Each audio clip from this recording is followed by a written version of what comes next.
Antarctica wasn't always a frozen wasteland. A long time ago, it was full of life, and 56 million years ago, something terrifying stalked its jungles. A giant, flesh-eating bird. It was around 6 feet tall and weighed as much as a lion. For millions of years, nothing could challenge it, so why did it disappear? And could there be even bigger predators still hidden beneath the ice? Paleontologists found 2 massive claw bones in Antarctica, sharp, curved, and powerful, belonging to this bird. They were dug up from the Epresian-aged rocks of Seymour Island, which means they're around 40 to 50 million years old. Their shape left no doubt. These were the so-called terror birds. Their scientific name is Forus raceti, some of the most fearsome predators to ever walk the earth. They were flightless and didn't even need wings. Instead, they could sprint at breakneck speeds, like ostriches from a nightmare. For millions of years, these birds ruled South America. But now, for the first time, their presence has been confirmed in Antarctica. No surprise here. Back then, South America and Antarctica were still connected, allowing animals to easily commute between continents. So these birds probably migrated south to adapt to life on Antarctica's prehistoric landmass. It didn't just survive here, it thrived. But at some point, this nightmare of an animal vanished. Why? Most likely because of the temperature changes. Antarctica was cooling, slowly turning into the frozen wasteland we know today. Its prey may have declined, leaving the predator without enough food. Eventually, it disappeared, leaving no descendants behind. Researchers hope that they'll find a complete skeleton eventually. They're also wondering where there might be even bigger species waiting to be discovered. Perhaps these birds evolved into a completely new Antarctic lineage. But for now, all we have are 2 giant, creepy claws. People often think that there are almost no animals or plants in Antarctica. But that's not true at all. Penguins waddle around, and forget the cute tiny ones. Antarctica used to have 6-foot-tall monsters. The emperor penguins are the largest penguin species alive today. They can dive over 1,800 feet deep and hold their breath for over 20 minutes. There were giant ancient penguins around 38 million years ago. They were the size of humans. Fossils show they had long, sharp beaks, making them terrifying hunters of fish and squid. The fish there are also absolutely fascinating. Forget giant squids. Colossal squids are nightmares even bigger. Some reach over 40 feet long with massive, super sharp beaks and eyes the size of dinner plates. Finally, orcas, the apex predators of the Antarctic Ocean. They hunt in packs, working together like a wolf pack of the sea to take down seals, fish, and even massive whales. There are even tiny plants like moss and algae. Antarctic hairgrass and pearlwort. They somehow survive against all odds. There are many other myths going on about Antarctica. For example, some people think that when icebergs break off from glaciers, they immediately start drifting straight into the open ocean until they melt. But the reality is way more chaotic.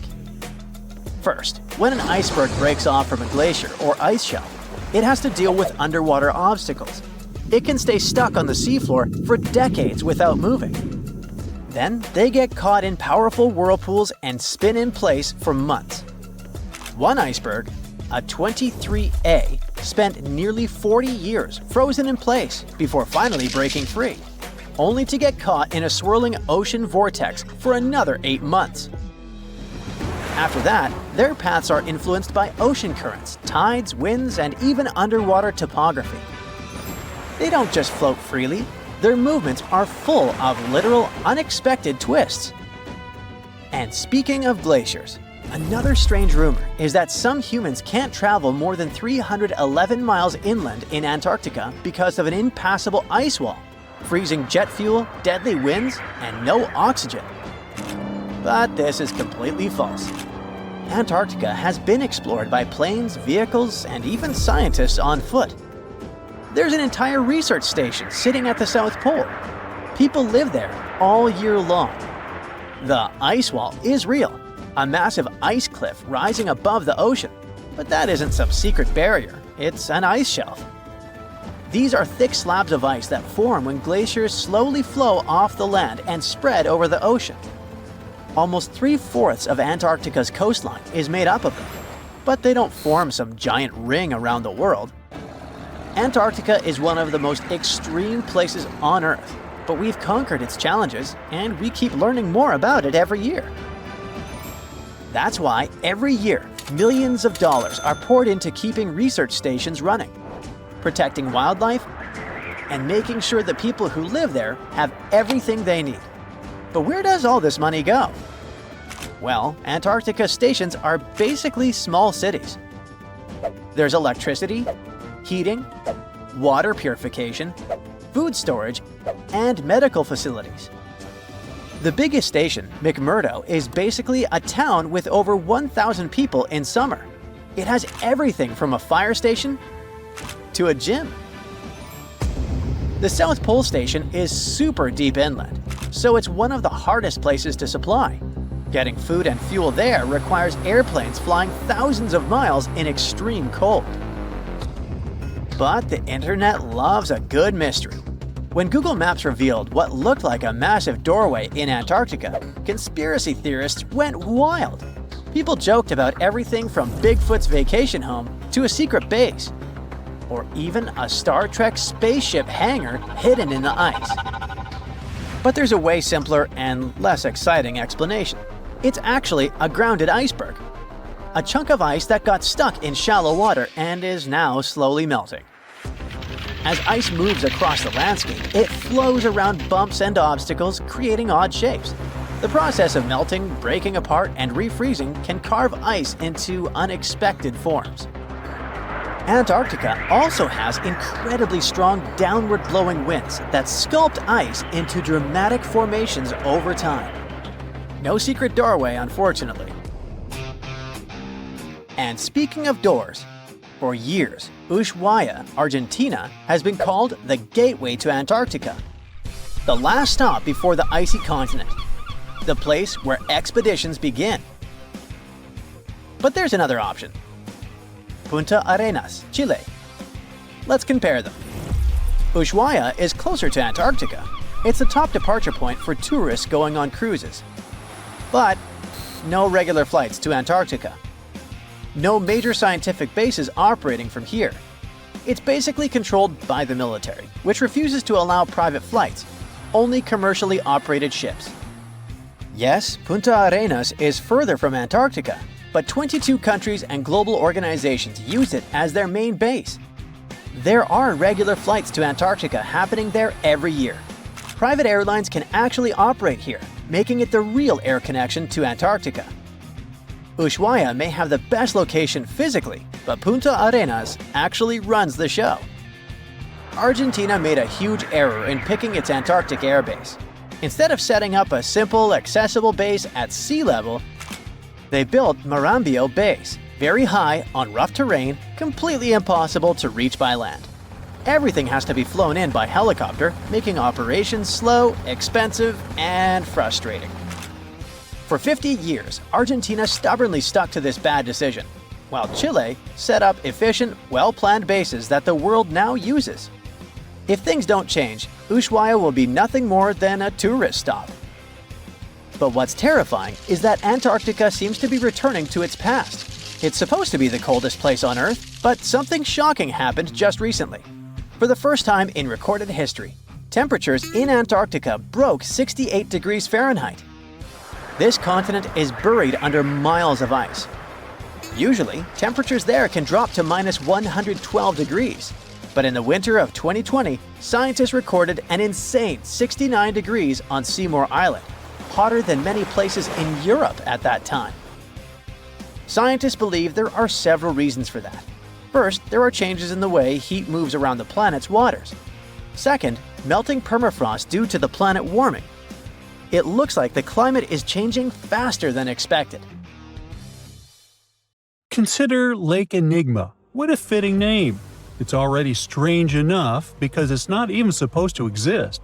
But now, we stumbled upon actual life deep beneath it. And this just might help NASA in their search for life in outer space. The lake lies deep in the icy heart of Antarctica, so it's not really a water pool like we're used to, more like a lake-like block of ice, or so we thought.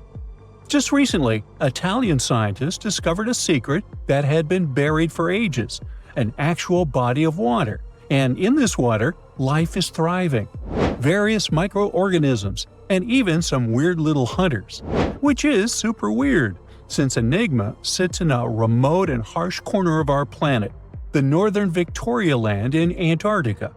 The entire South Pole is cold, but in this place, temperatures can plummet to a horrifying minus 41 degrees Fahrenheit, though on average it's around 7.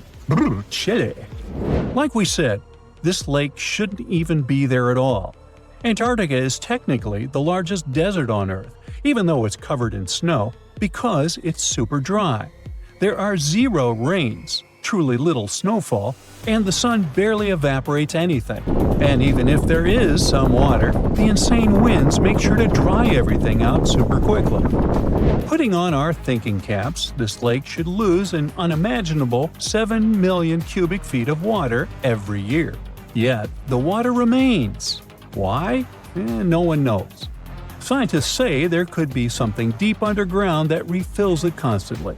They just have no idea what that might be. Maybe deep underground rivers, melting ice, or something else entirely. But hence the name, the Enigma Lake. The block of ice we mentioned is permanent and super thick, at least 36 feet of it, and that's higher than a 3-story building. So researchers decided to check out if there's anything beneath it.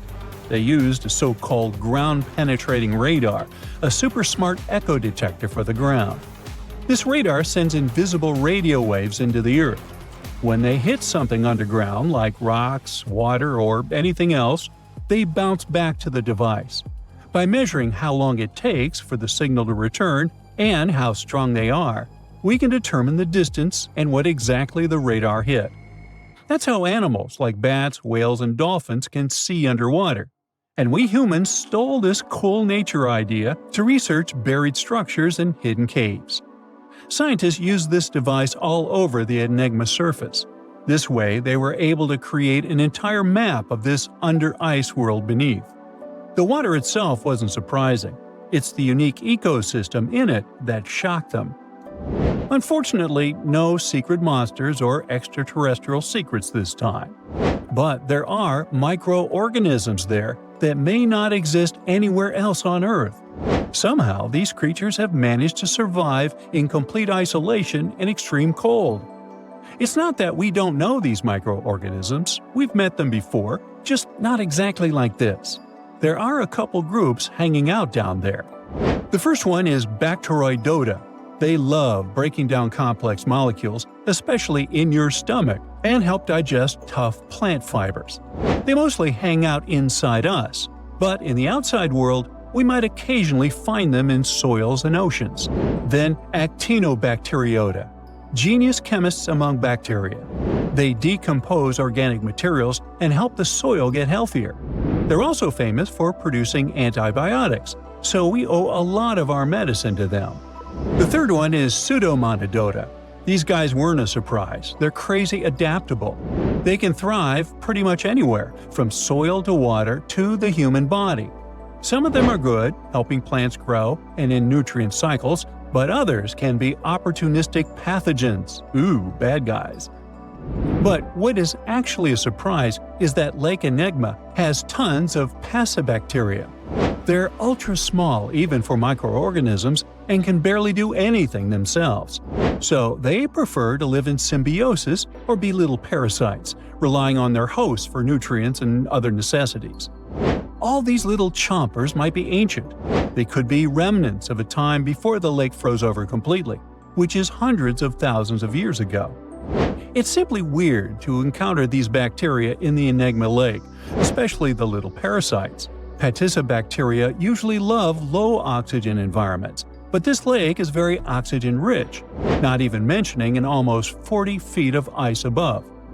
So all this means that even though we know who these guys are, this specific species might be new to us. They could have evolved with some unique adaptations and abilities using the lake's unusual chemistry. They probably rely on a super simple and delicate food web. Some of the microorganisms produce energy from light, well, whatever light gets down there, or the lake's chemicals. The symbiosis guys most likely survive by living on or inside their neighbors. Yep, these microscopic creatures hunt each other. Nope, things can't be peaceful even in a place like that. If we find out what their secret to survival is, we might learn more about chemistry, medicine, and even extraterrestrial life. Because if life can endure such extreme conditions, then it can probably appear pretty much anywhere, including our closest neighbors, Europa or Enceladus, the moons of Jupiter and Saturn. They definitely hide oceans beneath their frozen surfaces, and now there's a very high chance there might be some life there. Antarctica must be the closest thing we have to extraterrestrial exploration before we actually land on other planets. It's full of hidden mysteries and surprising creatures. Even outside of Lake Enigma, the South Pole harbors life. Just take the McMurdo Dry Valleys, which are often referred to as Earthly Mars. These are among the most mysterious and extreme places on our planet. They're stretching across Victoria Land in Antarctica, and this is one of the driest places on Earth. Makes sense if you remember the name. Surprisingly, unlike other parts of the South Pole, this land is almost entirely devoid of snow and ice, just lots of super cold ground. There might even be some sand dunes nestled here and there between the rugged mountains. The ground is mostly covered in loose gravel, scattered with ancient rocks made of granite, and something interesting called gneiss, just spelled differently. It's the type of rock that's been through a lot, literally. It's usually born when granite and sedimentary rocks have to endure insane pressure or horrifying heat for a while, a process called metamorphism. These conditions are so intense that they literally rearrange the minerals into layers. That's why gneiss has such beautiful foliated looks. It's the planet's version of baking a layered cake. It's amazing because this place is almost exactly the way it was millions of years ago. These valleys are frozen in time, and they give us a little glimpse into Earth's distant past. And that includes life. Once again, local winds are absolutely terrifying gusts of cold air racing downhill, and they evaporate snow faster than it can even melt. So, logically, you shouldn't find much water here, not even mentioning life. But somehow, you can still stumble across frozen lakes and saline ponds in the dry valleys. And local life stretches all reason and our understanding of biology. It exists inside the rocks themselves. Microorganisms are hidden in slightly moist cracks and crevices. Deep inside, there's endolithic bacteria. These guys are super chill. Instead of moving around like other microorganisms, they always stay put inside their little rocky homes. How do they survive? Through photosynthesis. Just like plants, they take teeny tiny parts of light that gets in crevices and acts like little solar panels, getting energy from the sun. Meanwhile, in another place, beneath the Taylor Glacier, there's bacteria that literally doesn't eat anything. Not comfort, not sunlight, not even oxygen. These guys rely on a diet of dusty rocks and sulfur to fuel their weird metabolisms. By breaking down sulfur and iron, they get energy to sustain themselves. This way, they easily survive in deep seas at sub-freezing temperatures, completely cut off from sunlight, oxygen, and the world itself. This place is fascinating for both its life and the lack of it. In some parts of the valleys, like University Valley, yes, that's what it's called, the permafrost is so harsh that no microbes were found at all. This might be one of the only places on Earth where life appears to be completely absent, a quite scary idea. Anyway, now scientists are thinking about learning more about Lake Enigma and drilling this Mars-like environment. Exactly for that reason, to see how we could get samples from Mars in the future.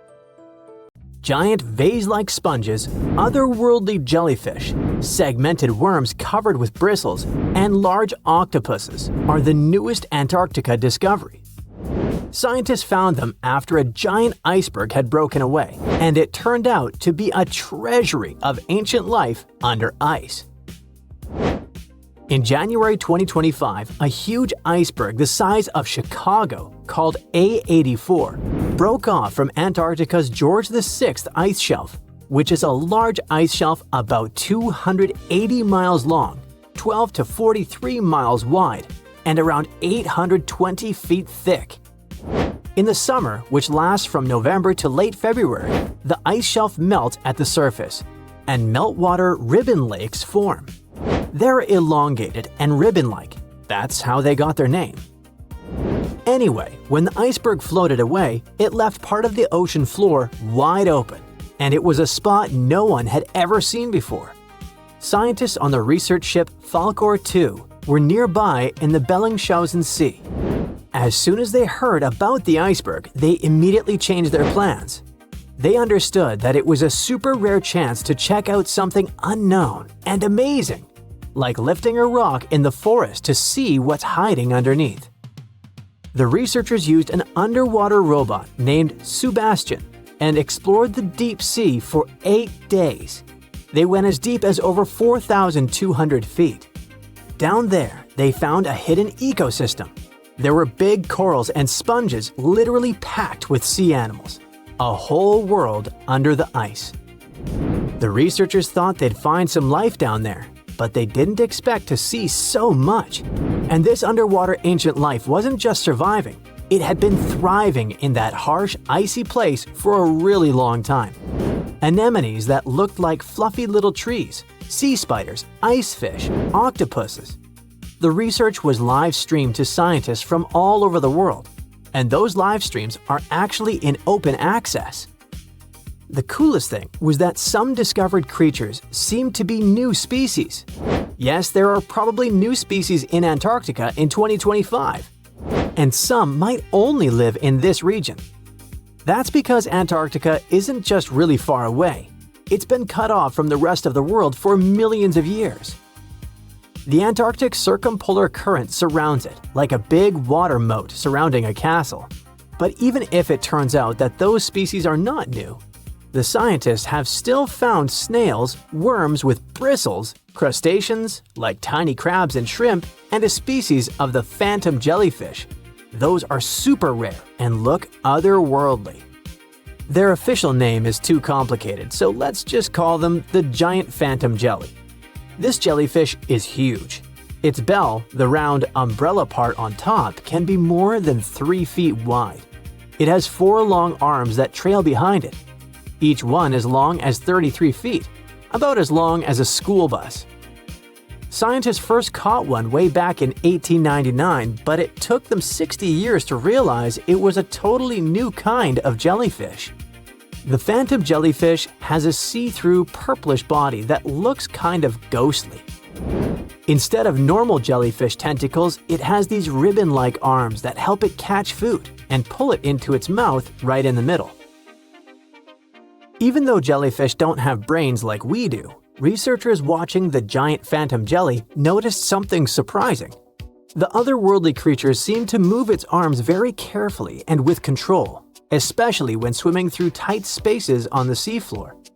It looked like it was being very cautious and deliberate. Ugh, creepy. Another sentient being?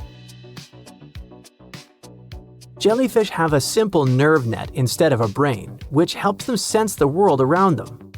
But the way this phantom jelly moved made scientists think it might be smarter or more coordinated than other jellyfish. Studying it can help scientists learn how animals without brains still manage to explore and survive in tricky places underwater. Another cool find was little worms called bristleworms. Scientists call them polychaetes. But let's stick with bristleworms because it kinda sounds fun. Lots of different kinds of them live in super cold, deep parts of the ocean. Bristleworms have bodies made of many segments, and they have tiny little bristles all along their sides. These bristles help them move around, feel what's near them, and even protect themselves from danger. One cool example is the Antarctic scale worm. It's a type of bristleworm that lives in really cold, deep waters and has shiny, golden bristles that make it look pretty fancy. During Antarctic deep-sea exploration, the team also found giant sponges shaped like vases. Usually, sponges grow very slowly. So to get that huge, they must have been growing there for a really long time, maybe even hundreds of years. Their size shows that the deep-sea animals living around them didn't just move in recently. Those sea creatures have been there for decades and managed to form thriving communities under the ice. So, it really was ancient life hiding under all that ice. And that surprised scientists a lot.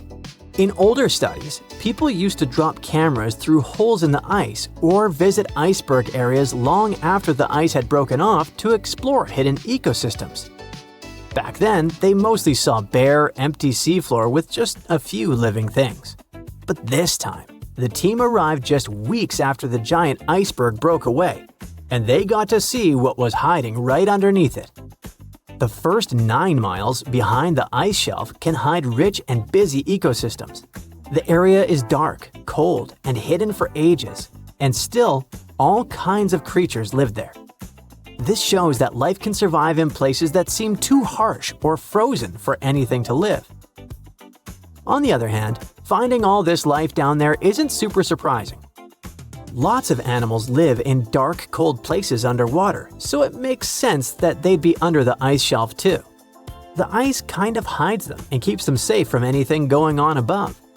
But what's weird is how many different kinds of creatures live there, even though it used to be a really closed-off space.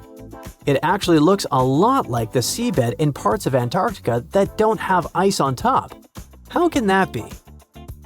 Usually, tiny plants called phytoplankton grow near the surface where sunlight hits. Little shrimp-like animals called krill eat those plants at night. When krill get full, they sink down and bring food and nutrients to the ocean floor. Even their waste helps feed the deep-sea creatures. But if there's a huge ice cap above, sunlight can't get through, so no plants can grow there and no krill bring food down that way. Scientists thought this would mean less food and fewer animals down there, but they found a lot of life anyway. Turns out, food and nutrients probably sneak in under the ice, carried by underwater currents, kind of like rivers flowing under the ocean. Scientists found some animals that lived a long time, so it looks like those currents, which mostly come from melting glacier water, bring enough food to keep the ecosystem healthy and full of life. No one really knows what's going to happen to all that deep-sea life now that the iceberg has floated away. Those creatures have lived under the thick ice for who knows how long, in super stable, pitch-black conditions. Obviously, they're not exactly fans of change, so losing that icy roof might totally mess with their whole setup. One of the scientists mentioned that the ice shelf the iceberg came from has been creeping backward, like 25 miles over the last 50 years.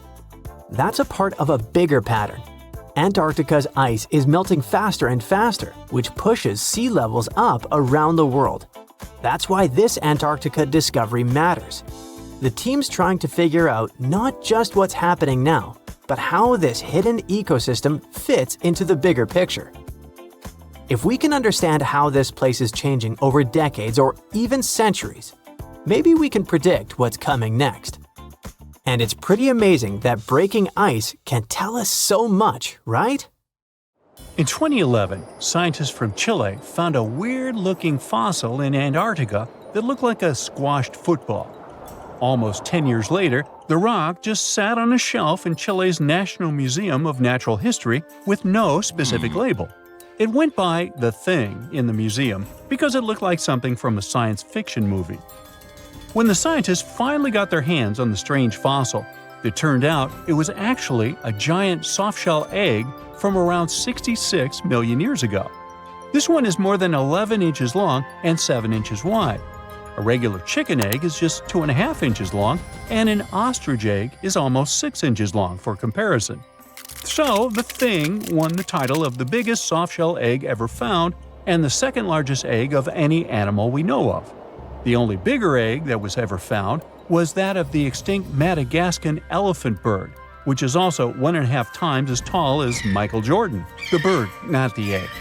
The Antarctic egg is also special because it's the first fossil ever found in this part of the world. So, whoever left it there must have been one big creature, probably a giant sea turtle that lived long ago, like a mosasaur. This is surprising because most scientists thought these creatures didn't even lay eggs, so this discovery could change what we know about them. The egg is also unique because it has a thin eggshell and no pores, which is totally different from most dinosaur eggs. It actually looks more like the eggs of lizards and snakes, but it came from a giant creature related to these animals. No known dinosaurs or flying reptiles from that time and place were big enough to lay such a huge egg, so it must have been a mosasaur after all. But we can't be 100% sure. Scientists did a lot of work and studied 259 types of living reptiles, like lizards and snakes, and their eggs.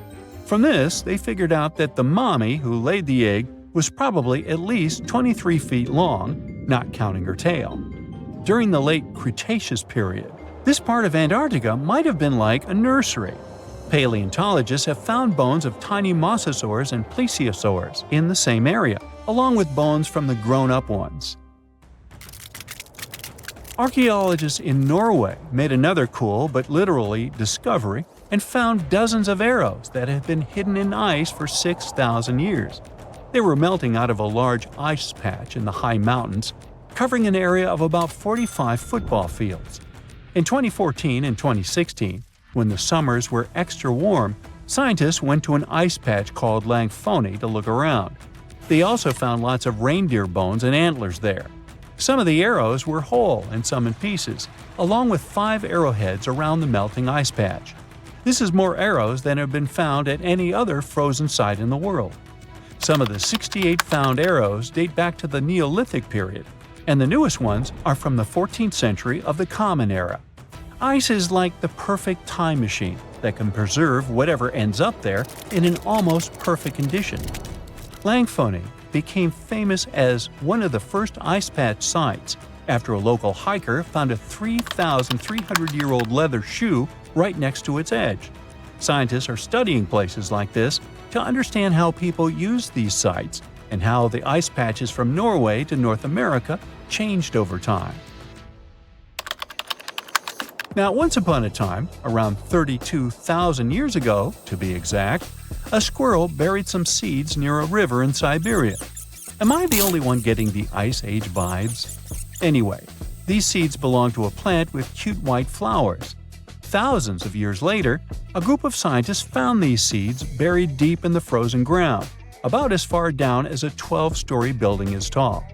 The seeds were surrounded by ice and bones of animals, like mammoths, bison, and woolly rhinoceroses. The mature seeds had been damaged, maybe by some squirrel, but some of the younger seeds still had good plant parts inside them. The scientists carefully took those out and put them in small containers to help them grow. And here comes the coolest part.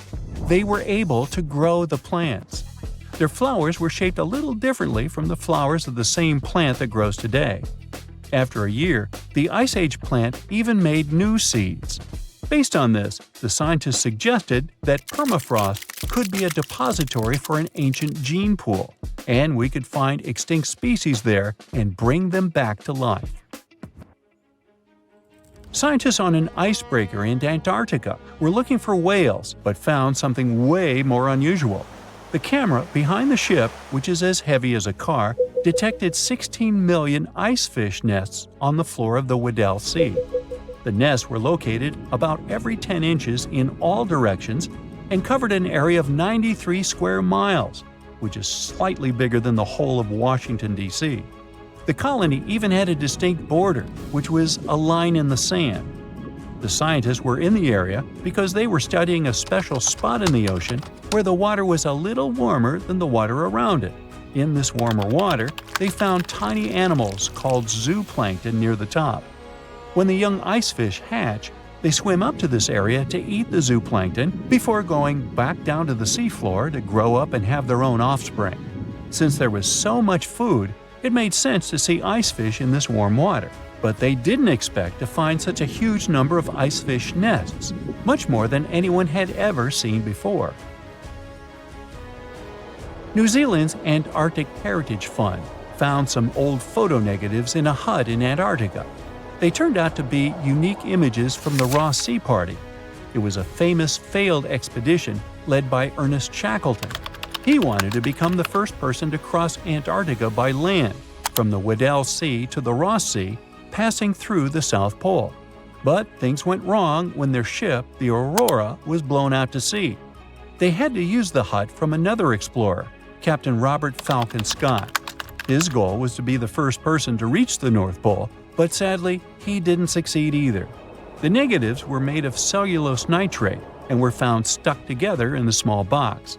The Trust took the negatives back to New Zealand, where they carefully separated them and discovered 22 hidden images.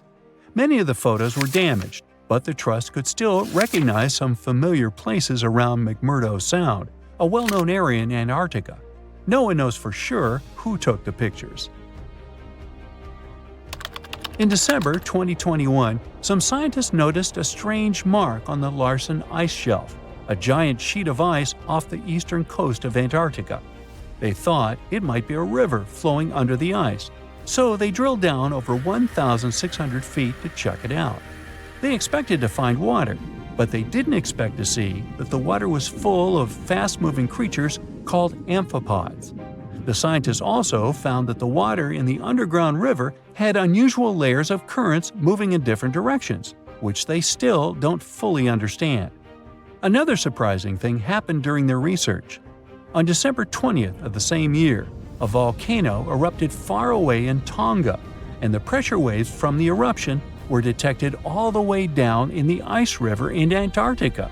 It shows how everything on our planet is connected, even in the most distant places. Look at those lush coniferous forests and tundra. What a wonderland! You may have mistakenly thought it's Canada, but it's not. It's Antarctica, about 34 million years ago. So what makes Antarctica this frigid today? It turns out a mix of dropping carbon dioxide levels and some tectonic shuffle played a huge role in transforming this ice-free paradise into the frozen continent we know now. About 50 million years ago, CO2 concentrations were sky-high, strutting around at around 1,000 to 2,000 parts per million. But as those levels tumbled down, global temps started to drop, paving the way for the mighty ice sheets that later took over Antarctica. While the CO2 dive was happening, tectonic activity was also working its magic.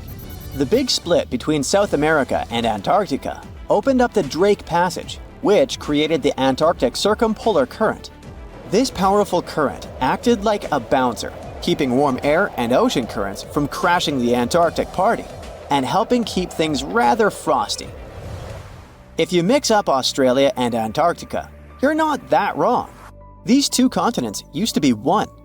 If you mix up Austria and Australia, it's much worse. By the way, don't fall for the internet myths and memes. There's no help desk in Austria specifically for people who intended to fly to Australia. Now, look at this magnificent Australian pink beach. It's precious, and not in a figurative sense. Those mysterious pinkish sands are actually garnet, and it's widely used in jewelry. Geologists studied those sands and came to the conclusion that the garnet contained there is older than local mountains. That doesn't make sense, right? In fact, it does. You see, Australia didn't used to be this very detached continent as it is now. Many millions of years ago, Australia and Antarctica were part of the supercontinent Gondwana, and glacial erosion released the garnet, which eventually made its way to the beach. These sands formed when South Australia was flat and chill, long before the mountains appeared. Most garnet gets washed away, but this batch has a rich history, tracing back to glacial rocks in the Transantarctic Mountains. So this pink sand comes from an ancient mountain range hidden under Antarctic ice. Not only does Antarctica ice hide gems like garnet, if you look harder, you might find entire buildings. Sounds insane, but this is exactly what a British explorer did. His name is Chris Brown, and he uncovered an entire building beneath the ice. He was traveling to the pole of inaccessibility, and it all started with a bummer. Chris and his son had their plane broken. Suddenly, they spotted a lone bust peeking out of the snow. This place was an old meteorological station. Despite freezing conditions, Chris and his son Micah had a blast exploring.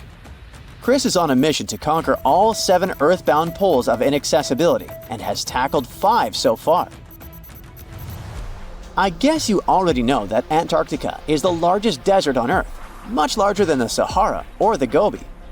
Still, despite being the driest continent on Earth, it boasts a seriously weird waterfall.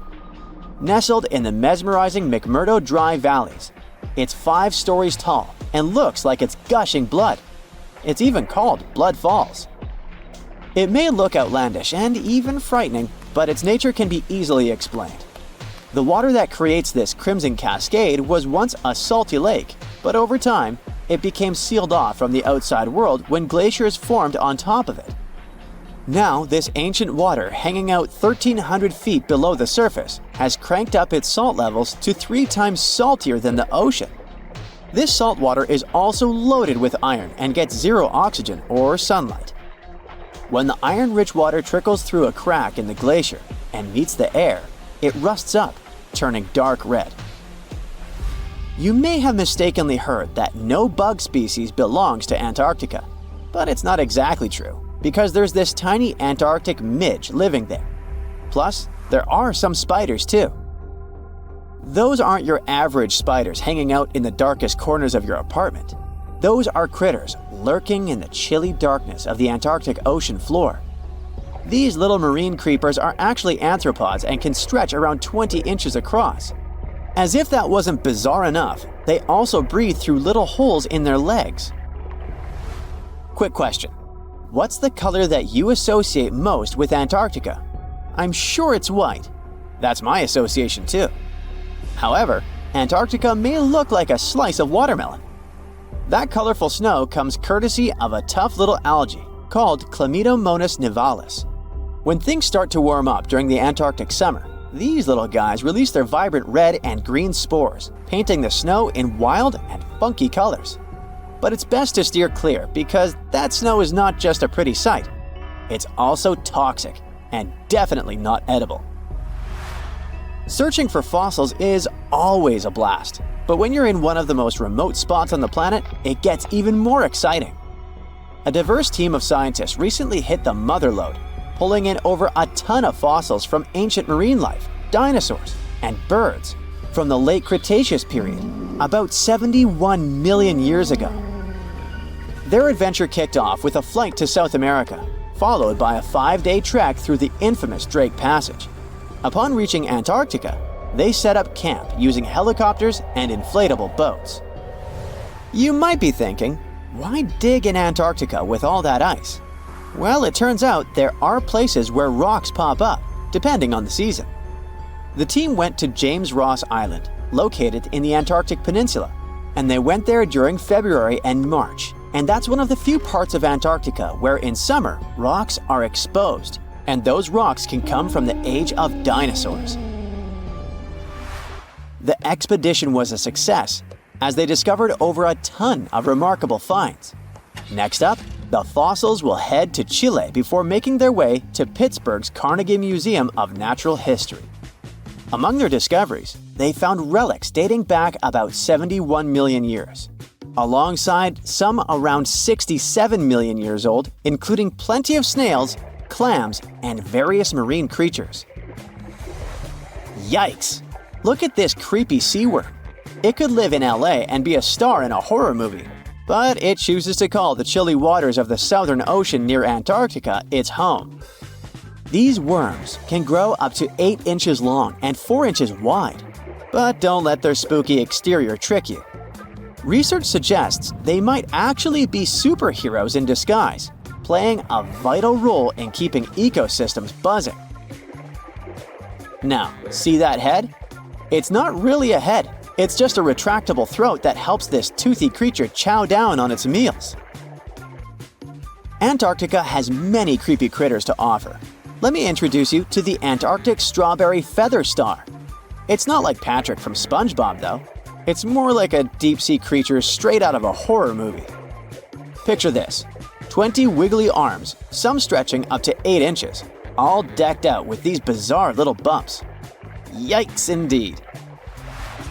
Back in 2014, scientists buried 34 seismic monitors in the snow on the Ross Ice Shelf, which is huge.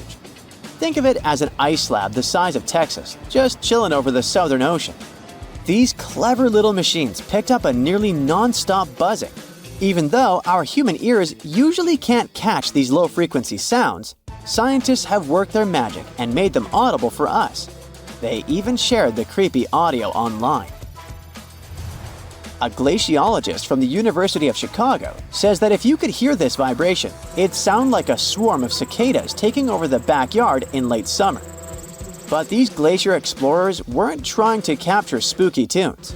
They're actually on a mission to monitor the Ross Ice Shelf because things are heating up, literally, and the ice is melting faster than ice cream on a hot day. Ice shelves are like Earth's safety plugs, keeping all that massive ice from surging into the ocean. So what exactly is making all that noise? It's likely just strong winds whipping across ice dunes, creating a kind of natural vibration. For years, we've thought the Megalodon was just a big shark, which is scary enough. After all, it could have eaten a creature the size of a whale in just 5 bites. Estimates indicate that the largest shark that ever lived had been around 59 feet long, which is a reasonable size and explains a lot. But the scientific community was wrong. Very wrong. Now, scientists have proven that megalodons could grow up to 80 feet long, which is the same as a 6-story building. The creature would have certainly been dozens of times bigger than you if you had seen it underwater. These giants ruled the ancient oceans between about 20 million and 3 million years ago. And even though it was a long time ago, they've left a lasting impression, becoming the protagonists of many movies. And scientists continue to search for answers about their life. Thanks to this, we still occasionally find their fossils. But the thing is, no one has ever found a complete skeleton. All we have are scattered vertebrae, a few scales, and, of course, those massive, razor-sharp teeth. The most complete piece we know of is a 36-foot section of a megalodon's spine. It was once part of the trunk of the animal's body. So, to assess just how big the megalodon was, experts compared its fossils to more than 150 species of sharks, both those that are alive and those that have gone extinct, to get the most realistic result possible.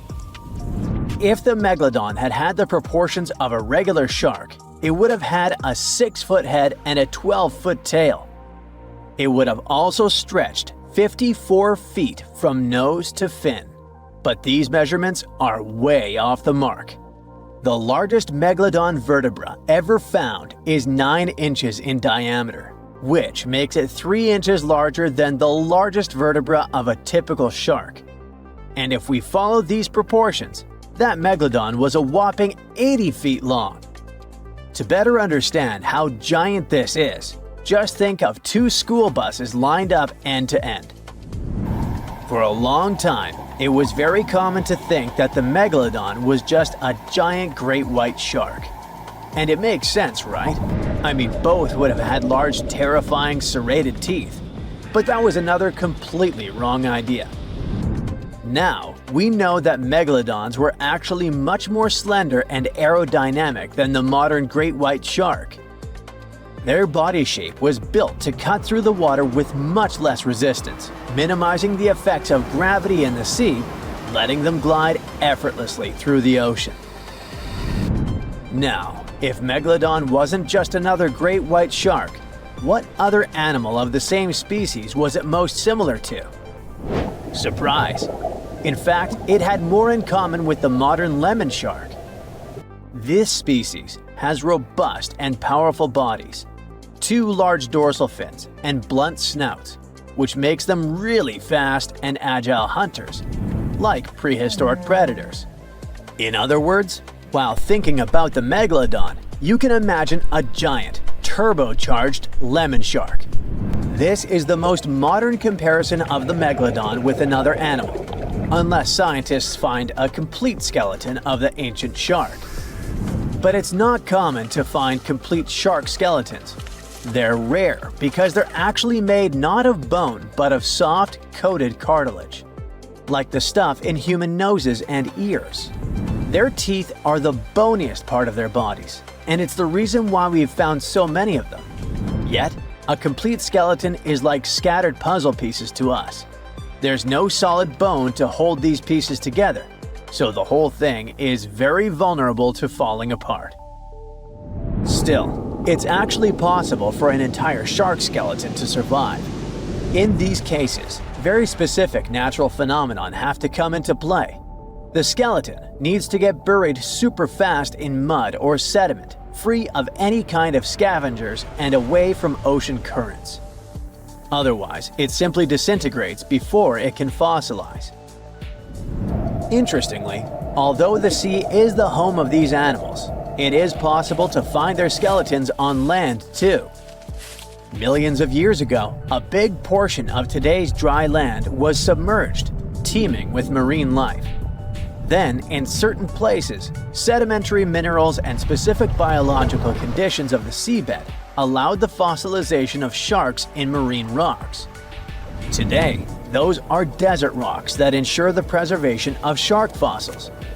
But in any case, searching for a shark tooth in a desert is like looking for a needle in a haystack. But finding an entire fossilized skeleton embedded in a rock is like hitting the jackpot. Another unexpected discovery is that these prehistoric sharks were not born small and cute like regular baby sharks. A newborn Megalodon could reach almost 13 feet in length. That's more than twice the height of the average human. Imagine a shark the size of a boat from the moment it's born. Now, although we don't have all the information about the giant of the seas, it's a fact that it's one of the most famous animals in pop culture worldwide. Not only has it inspired several movies, but some people also insist that the Megalodon is still alive. Scientists say it's not.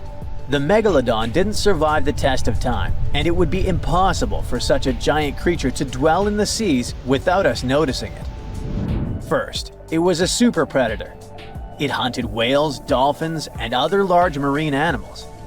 If the Meg was still around, its presence would completely change the balance in the oceans. It would have huge impacts on marine ecosystems, regulating populations and influencing the size and behavior of the ancient shark's prey. A good example is whales. They wouldn't have grown so big if the Meg still hunted in the oceans. This only happened because there was no super predator in the way.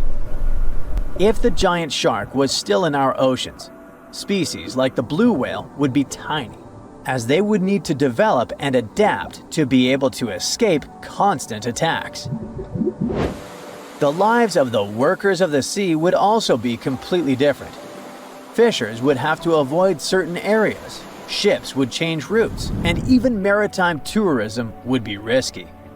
Going for a swim and coming across a shark over 65 feet long? Not worth the risk. Plus, if the Megalodon was still out there, we would have some proof. Commercial fishing catches millions of sharks every year, and a monster of this size would not go unnoticed.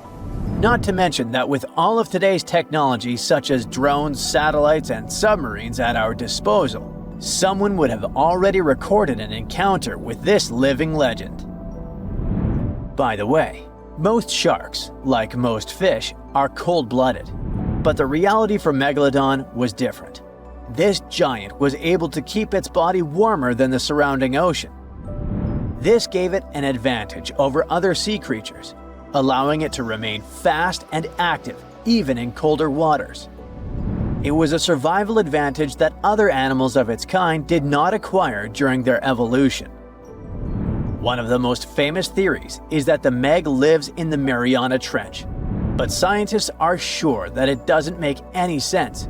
This region is poor in food and has many tiny creatures, which would not be nearly enough to sustain a large predator. In addition, there's a lot of research studying countless sharks that live in the ocean depths, and none of them come close to the size of the Megalodon. So, does the Megalodon still exist? Definitely not, but that doesn't mean it isn't any less mysterious and fascinating. It was the largest fish our Earth had ever seen, and its bite was strong enough to crush a car. The largest of its teeth found was the length of a remote control.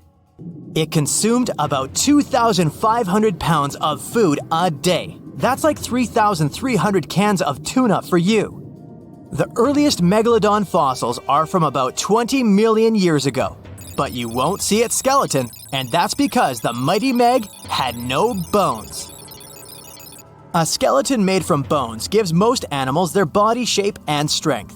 Sharks, though, come from the same subclass as rays, skates, and sawfish and have cartilage instead of bones. Cartilage is a tissue that is softer and more flexible than bones, but it's still tough enough to shape the body and protect the internal organs. Some areas are more flexible, since cartilage is weaker, and some, like the shark's head, are much tougher thanks to calcified cartilage.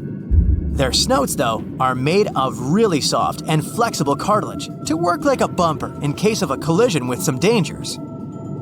Who knows if they'd be able to do all this with a heavy skeleton?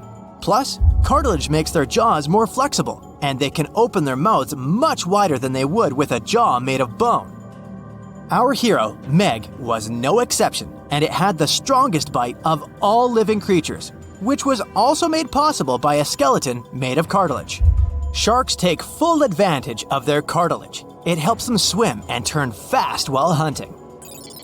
One drawback of this type of skeleton is that it was really tricky for scientists to establish the shape and size of Meg. Normally, they would do it using fossilized bone skeletons or their parts. With Meg, they had to guess based on the teeth they found and comparisons with living relatives. A more recent 3D computer model was based partially on scans of a preserved spine discovered in the 1860s. The model showed that Meg was bigger, faster, and even hungrier than scientists had previously thought. Looks like an average Megalodon was 52 feet long. That's slightly bigger than the height of the Hollywood sign and weighed 10 times as heavy as an elephant. There were also much bigger creatures. Scientists still aren't sure how the Megalodon got this size. The fact that there were bigger and smaller Megs probably has to do with a little something called Bergmann's rule.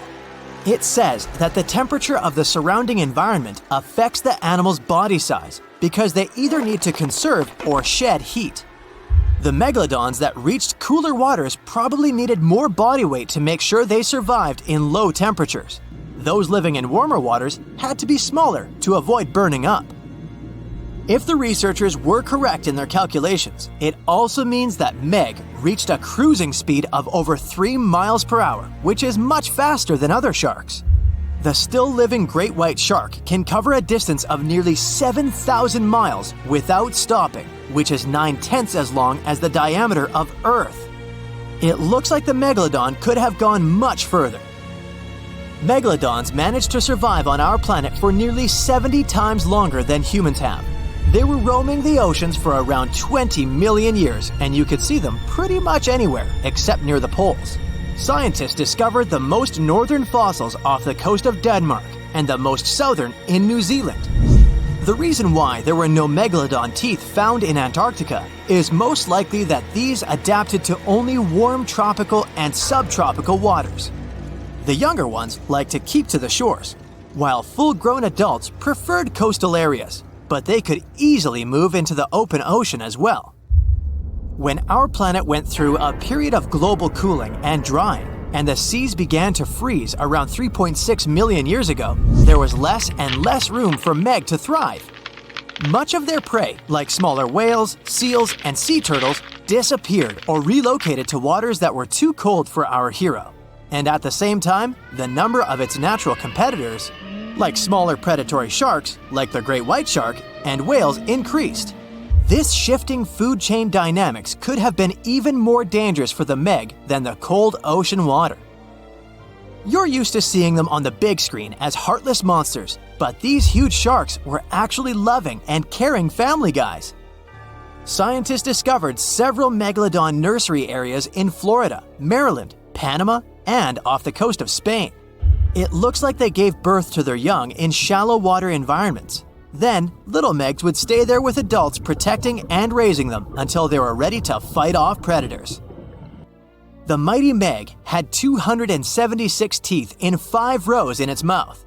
Similar to other sharks, it was fast in replacing its worn-out or lost teeth. With 4 or 5 rows of teeth in its mouth, it basically acted like a conveyor belt, able to grow back damaged or missing teeth. This means that an adult Megalodon probably would have grown several thousand teeth throughout its lifetime. Although the great white shark is often mentioned as Meg's closest relative, they'd hardly be distant cousins. The ancestors of today's great white existed at the same time as the Meg, but they weren't best friends and even rivaled each other. The great white shark wouldn't win in a head-to-head fight with a Meg, but it was a better hunter using its smaller size and agility to snap up the giant's prey quickly. This only left the bigger fish and whales for the Meg, but its food supplies began to run out as the whales swam to the cooler new seas. Rather than a great white, the Megalodon is more like a modern bull shark. It had a short snout, a flat lower jaw, and huge pectoral fins to support its massive weight and size. We also speak of Meg as an extinct giant, but can we be 100% sure it isn't hiding somewhere as we speak? After all, we've only explored 5% of our oceans altogether.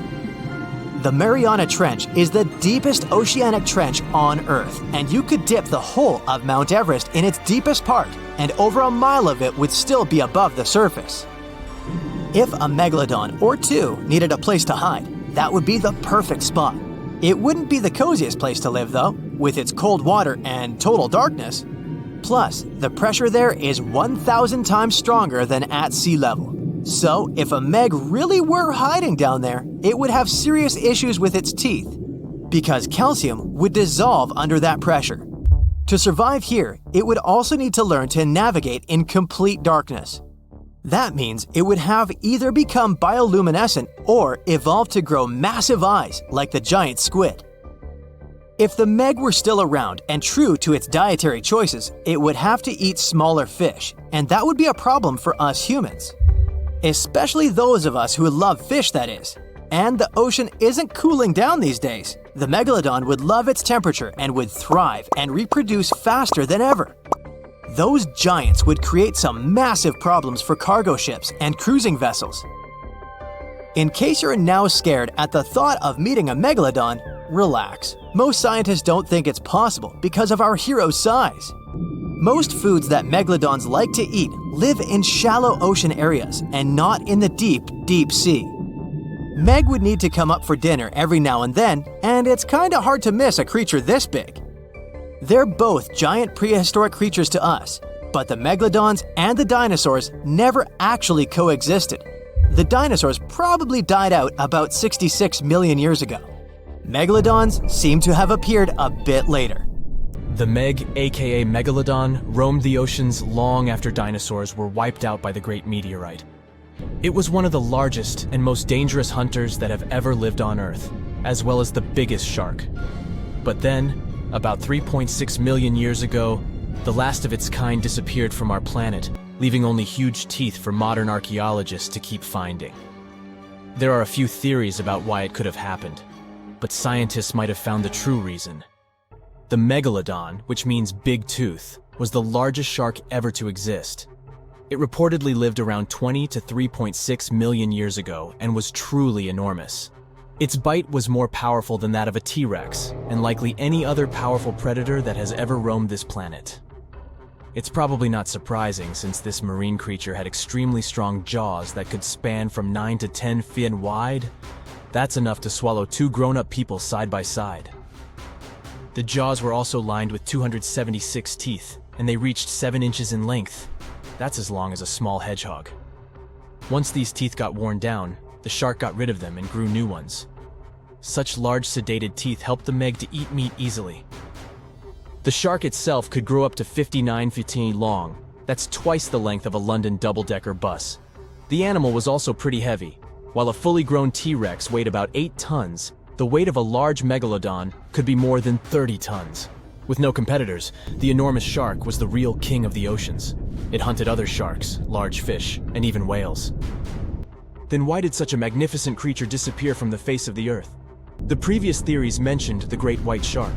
The Megalodon is usually described as some gigantic version of this marine animal. And this is a common mistake made because most people think these creatures were related. But in reality, the Meg looked more like a modern bull shark. Its snout was snout, its lower jaw was rather flat, and long and massive pectoral fins supported the animal's weight. But what's more important, the ancestors of today's great whites existed at the same time as the Megalodon. Now, with great size comes great clumsiness. And although the Meg was huge and powerful, it was also not as nimble as smaller and quicker great white sharks. Great whites could have rivaled the Megalodon for food, and were often more successful hunters thanks to their agility. They couldn't fight the Meg openly, but were fast enough to steal its food. So according to this theory, the only food left for the Megalodon were whales and equally big marine animals. Grown-up Megs could easily catch such beasts, but their offspring were much smaller and more vulnerable than their parents. Could smaller sharks have used this to their advantage? Maybe while megasharks were still little, they became a meal for great whites, as well as bull and tiger sharks. Even at those times, a great white shark could reach the length of 20 feet, while a Megalodon kid was definitely smaller. But even if there had been no open confrontation between young Megalodons and smaller grown-up sharks, Meg kids wouldn't have been able to find food for themselves to grow to adulthood. The reason is the same. The population of other sharks was growing, and they were rivaling each other and the Meg for convenient food. The more great whites and other sharks appeared in the oceans, the less food remained for young monster sharks. Eventually, they probably starved. But it's just one of the theories that try to explain why the Meg went extinct, and here's another one. A new study has shown that the Meg was most likely a warm-blooded predator able to regulate its body temperature, and that might have been the reason why this species disappeared with time. Scientists analyzed isotopes of the tooth enamel of the Megalodon and concluded that the animal could easily maintain a body temperature that was around 13 degrees F warmer than the temperature of the surrounding water. Such a temperature difference is much greater than what other sharks living at the same time as the Meg had, and it's large enough for the ancient predator to be classified as warm-blooded. These days, most fish are cold-blooded. Their body temperature is the same as the surrounding water, but some sharks, like mackerel sharks, keep the temperature of all parts of their bodies a bit warmer than the surrounding water. But it doesn't make them completely warm-blooded because they simply store heat generated by their muscles. And in mammals, body temperature is regulated by a special region of the brain called the hypothalamus. Anyway, the Meg's warmer body allowed the animal to move faster, deal with cold water better, and spread out all over the world. But eventually, it might have led to a disaster. The Megalodon lived during the Pliocene epoch, pronunciation. It began approximately 5.3 million years ago and finished 2.5 million years ago. During that period, global cooling occurred. It also caused the changes in sea level, which the Megalodon probably didn't survive. The main problem for the predator was to maintain an energy level allowing its body temperature to remain elevated. But to do it, the animal had to eat a lot, and I mean it. But it was a challenging task in a time of changing marine ecosystems, and while competing with newcomers, such as the great white shark. If this theory is true, then the amount of energy the Meg had to use to remain warm could have contributed to its extinction. This new information is very important to us. It shows that many marine predators in modern oceans might be experiencing the effects of ongoing climate change too. By the way, have you heard that there have been several cases when people were sure they had seen the Meg? Or at least some similar extremely large monsters. And these sightings happened relatively recently. For example, In July 1916, the New Jersey coast of the US was terrified by a series of shark attacks. They happened during an oppressive heat wave when hundreds of beachgoers tried to find shelter from the heat near the water. People described the culprit that had caused all that havoc as a giant shark, much bigger than any regular one. Since then, scientists have been debating which shark species was involved in those accidents. The most popular guesses have been the bull shark and the great white. A picture of a huge shark roaming the Pacific Ocean not far from Guadalupe Island appeared in 1999. The creature was nicknamed Deep Blue. It could be distinguished from others by a wavy pattern separating its gray back and white belly. But even though some people claimed it could be the infamous Megalodon, experts came to the conclusion it was a female white shark, the largest ever seen. The average length of a male white shark is 11 to 13 feet. Females are bigger, up to 15 or 16 feet, but Deep Blue reached more than 20 feet in length. No wonder people were confused. For the last time, Deep Blue was spotted in 2013 near the western coast of Mexico's Baja California. But look, there's another jumbo shark, and you can meet it in any part of the world. The largest specimens can reach 40 feet long and weigh about 5 or even 6 tons. Could it be, if not the Megalodon itself, but one of its relatives? Again, a wrong guess. That's the basking shark. This animal prefers subpolar seas, with temperatures not higher than 58 degrees F. Even though some of these animals do migrate to warmer places. Like whale sharks, basking sharks are harmless and don't attack snorkelers or divers. These creatures have loads of small teeth, but they don't use them when feeding. Instead, they swim with their huge mouths open and swallow plankton. A grown-up basking shark can filter nearly 2,000 tons of water per hour.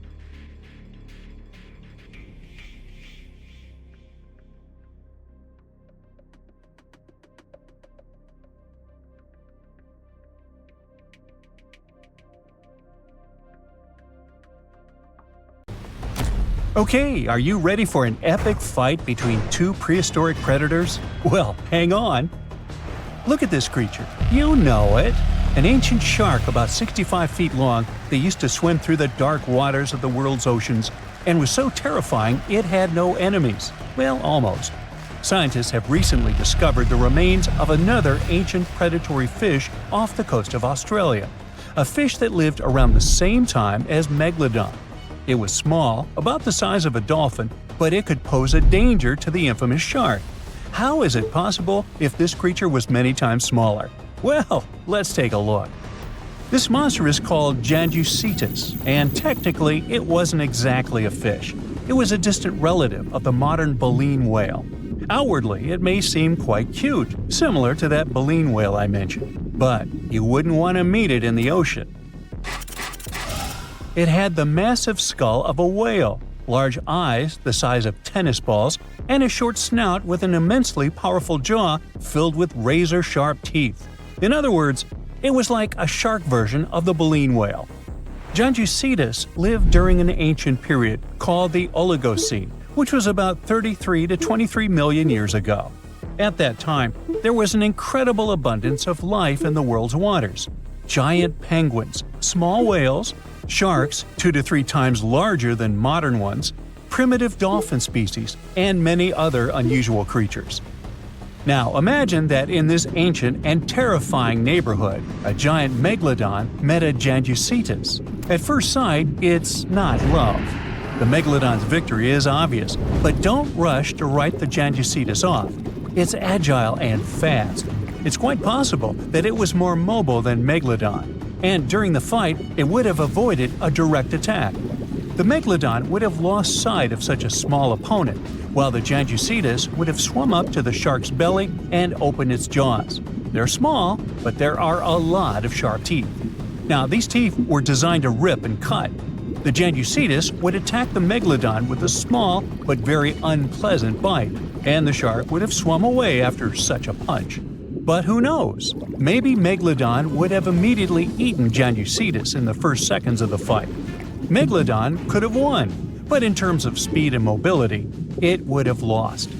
So let's look at something bigger, something that could actually have competed with Megalodon. It doesn't have to be a monster living at the same time as the ancient shark. We can make our own rules.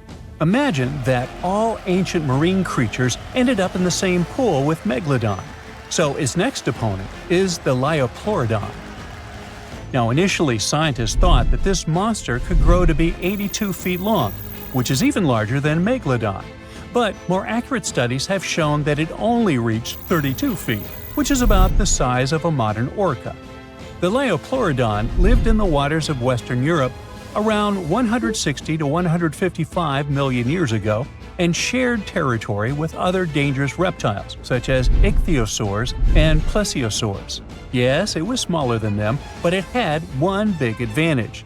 The Liopleurodon possessed one of the largest jaws in the animal kingdom, which accounted for about 20% of the total length of its entire body.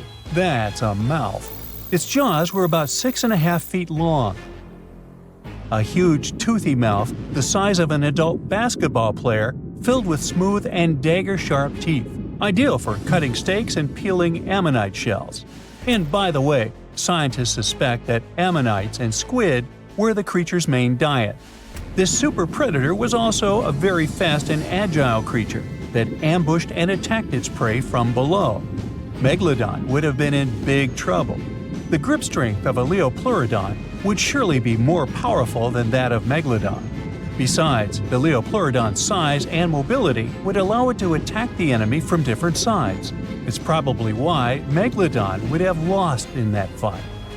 The next opponent for our Megalodon is the Dunkleosteus, and to be honest, this guy has almost no chance of defeating the large ancient shark. But the Megalodon probably wouldn't have beaten it either. The Dunkleosteus was one of the earliest predators of the ocean. It lived in the late Devonian, about 382 to 358 million years ago. Its size was about 13 to 32 feet or even less, and it also had no teeth. What? A predator without teeth? How did it survive in a dangerous prehistoric world? Well, it grabbed and chewed food with the help of special jaw growths.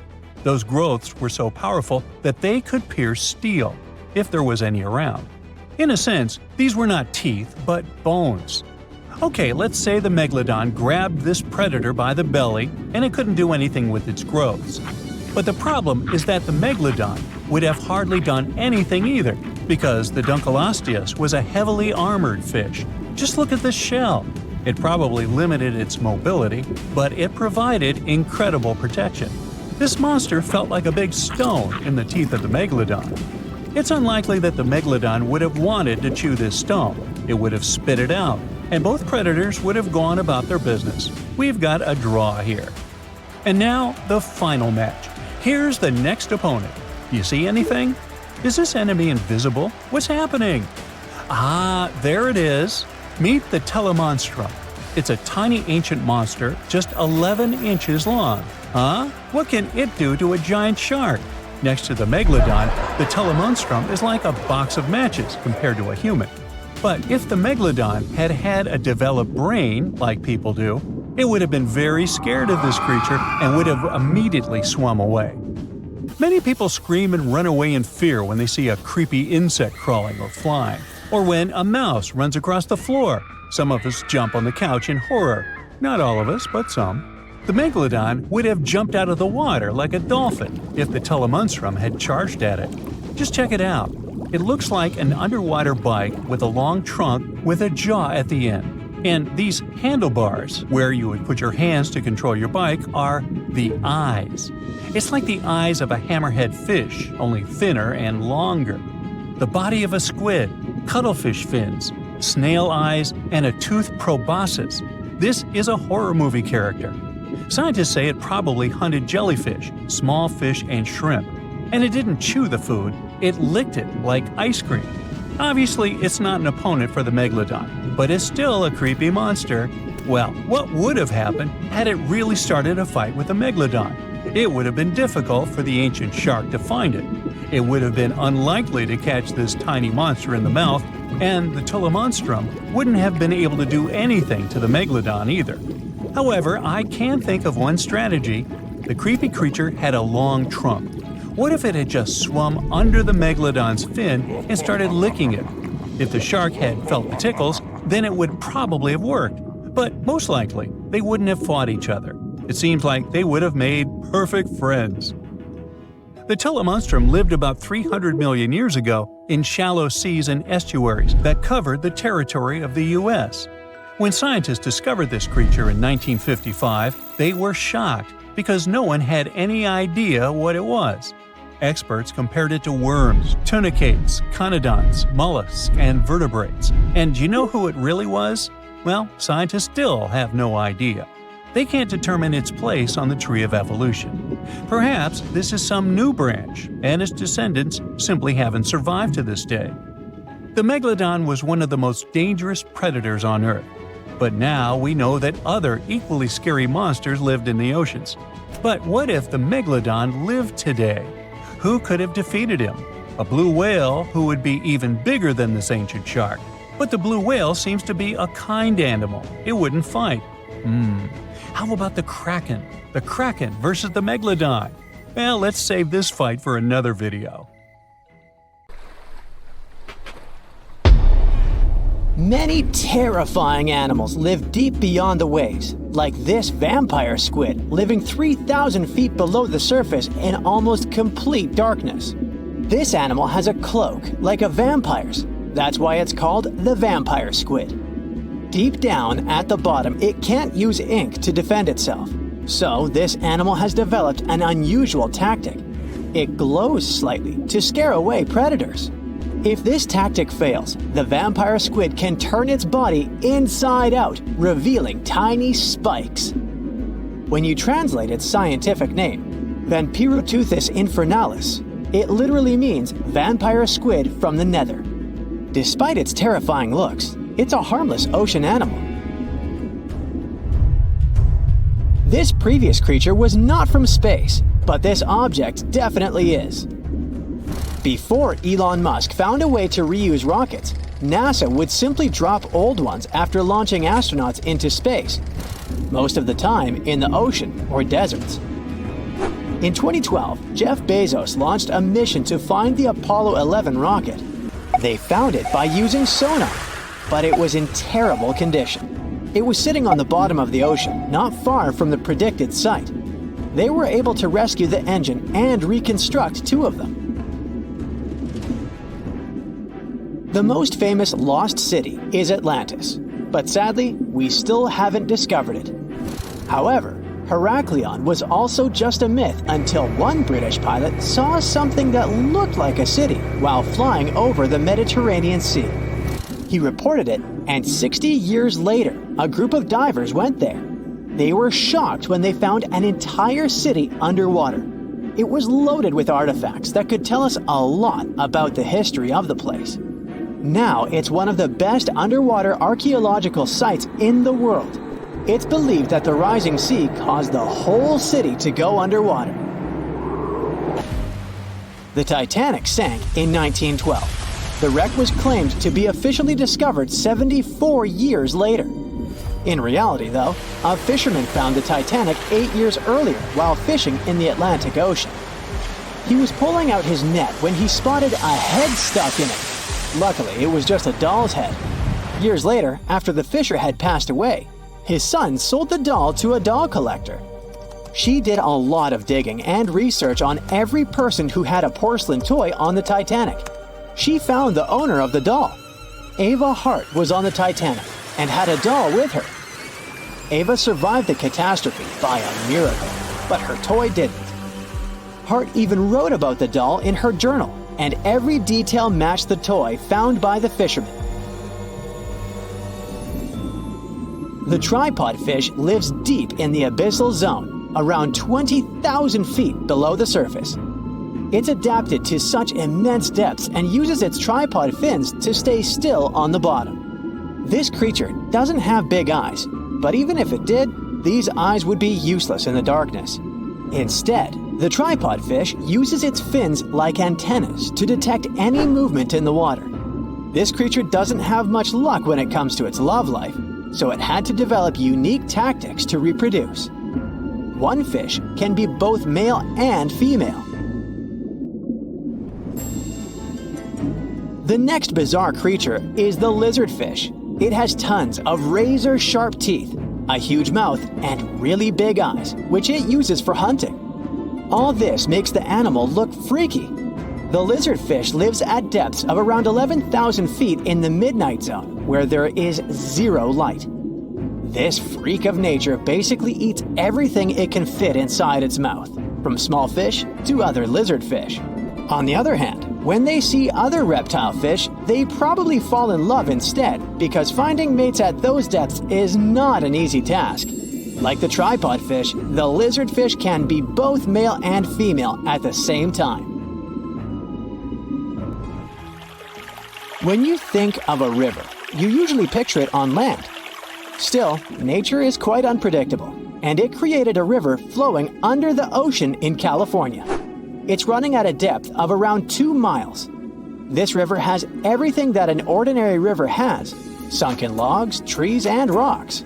And despite its uniqueness, it's not the only one in the world. There are also others in the Amazon and Greenland. A terrifying creature was discovered near Angola's coast by a remote operating vehicle. It looks like it doesn't have a head or a body. It was sitting at a depth of around 4,350 feet below the surface. After doing research, scientists concluded it wasn't anything from a sci-fi movie. It was just a cluster of siphonophores stuck together. In 2015, some random guy was diving in Caesarea, and something shiny caught his eye. He reached out, grabbed it, and realized it was a gold coin. After that, he examined the bottom and found out that there were many more. He reported the incident to the local authorities, and they concluded that he had found Arabic treasure. The coins were made of solid 24-karat gold and were a few thousand years old, but due to the perfect salinity and temperature, they looked brand new. The coins belonged to a ship carrying cargo. It was caught up in a storm and unfortunately sank. One of the weirdest things ever discovered was found in the Baltic Sea. It's an anomaly that looks as if it was created by a different civilization. It was discovered by Swedish researchers, and they basically had no idea what it was. They had to ask tons of other scientists for their opinions. When you look at this formation from above, it's 200 feet long and looks exactly like a fallen spaceship. It's hard to believe that it's a natural formation, but spoiler alert, it's totally made by nature because the Baltic Sea has gone through many erosions throughout history. Most likely, the bizarre formation is the result of these processes. A group of divers in Madagascar were shocked when they found this 7-foot monstrosity of a knife on the seafloor. The speculation started immediately, and many said that the knife was from some giants that had fought megalodons and lived on Earth thousands and thousands of years ago. That could make a nice story, but the knife is most likely a movie prop that was lost at sea. One of the ocean's most bizarre animals is the frilled shark. It's believed that this fish is the reason for all those sea serpent stories that sea explorers of the past wrote about. These animals live pretty deep in the ocean, but sometimes they can be seen in shallow waters. It's super rare, but possible. The frilled shark has a big mouth sporting around 300 teeth. It also has a long body that looks like a lizard's, and it is truly a unique species of shark. Its prey can be half of its size because this shark's stomach is like that of a snake, and it can swallow huge fish or crustaceans.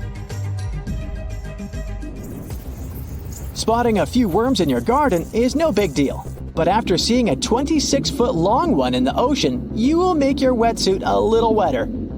This worm is super rare, and it's completely harmless to humans. It's actually not a giant worm. It's a cluster of zooids that are stuck together in a worm-shaped formation. They usually only eat plankton, bacteria, and other tiny things that can be found in the ocean.